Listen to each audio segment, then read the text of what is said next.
Hello, beautiful souls, and welcome back to my channel. Now, in part one, I talked about conscious eating and what it meant to be intentional about what goes into your body. So, as a 60 plus woman, does your body speak to you? Are you still giving it the same fuel that you gave it maybe 10 or 15 years ago? If so, this message will resonate with you. I'm Janice Thorne, self-discovery and conscious coach with the 60 Reset, and I'm here with a message that will help you make conscious decisions about your eating choices. That's why I'm here. Today, I want to share how I slowly shifted from a soul food heavy diet, which I grew up loving, literally, to adding more organic, nutrient dense meals into my everyday life.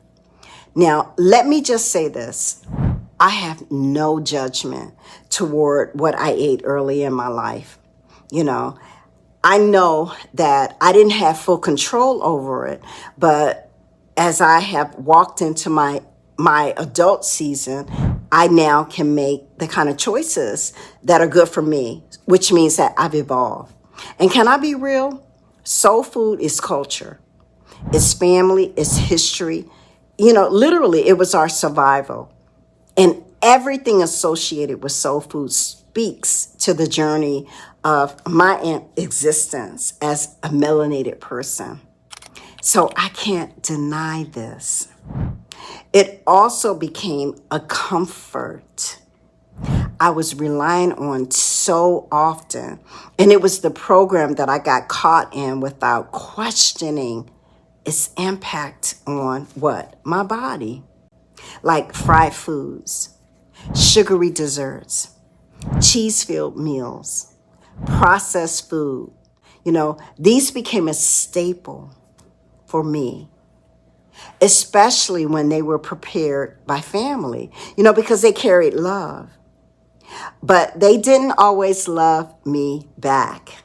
And I started to feel it, like the sluggishness, the brain fog, the bloating, and that's kind of always been with me throughout my life.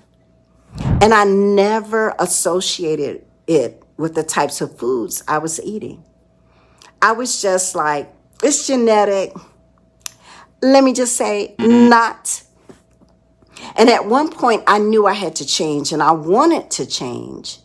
Now, did it happen overnight? No.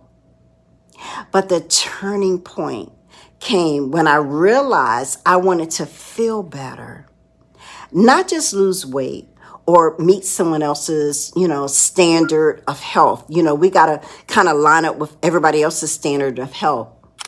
Not to mention the bad reports that came from my doctor. I didn't want to hear that anymore.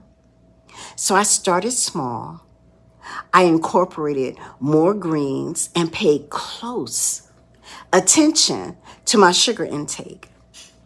I started reading labels, and I started cooking more because I was then in control. And that felt good to me. And it should feel good to you too. What happened in the meantime? I was able to define what conscious looked like and meant for me. And it didn't mean just giving up everything. That's not what it meant. It meant asking, how does this serve me? Does this food give me energy or take it away? And I literally asked those questions every time I put something in my mouth. Why?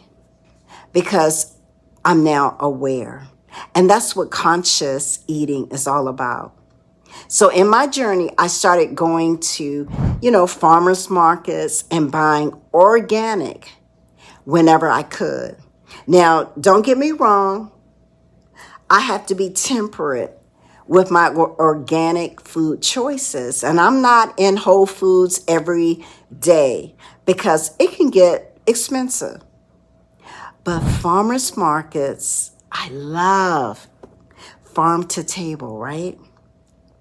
Now, I've also tried new recipes with spices and herbs, but that still kind of brought that flavor, including that, soul food kind of taste, but without the same heaviness and unhealthy additives that it brings, you know. And this shift has literally changed my life. Can't you tell? Don't I look good for 60 plus? Now, I'm still a work in progress. And every day I make the kind of choices that I hope will benefit me in the long run. So if what I'm sharing with you resonates with you, I want to share some tips if you're ready to shift also. So here's what helped me. Now, I know we're not all the same, but maybe it'll help you too. So number one, start with one simple meal. Let's say you love eggs in the morning. So why not add some avocado toast with some tomatoes, right? Or if you are a banana lover like I am, put two bananas in a NutriBullet. No water. Add a little cocoa or powdered sea moss, scoop it out, and sprinkle it with granola. Make your breakfast clean. Number two, upgrade without erasing. Now, some of you may love mac and cheese, smothered in cheese. I loved it. But I've replaced it with pasta with basil sauce. I love me some basil. Number three, stay connected to your why. For me, it was energy and ensuring that what I did today would show up in tomorrow in my body. Because where I stand today is as a result of what I did to my body years ago. And that's why I have taken control over my food choices. And number four, choose what feels good to you as you incorporate the soulful eating shift. Your reason could be maybe restful sleep, greater focus, or radiant skin. Just know that this journey is yours. You don't have to go cold turkey on the food you grew up with. All you're doing is just adding more love to your palate and your plate, the kind that will fuel your body and add years to your life. I love to hear from you in the comments. So drop a comment if you've been making changes too in your life, just like me. Let's all learn from each other. I want to hear from you. And if you like an added booster, check out the link below for my 5-day soul food to soulful eating shift plan.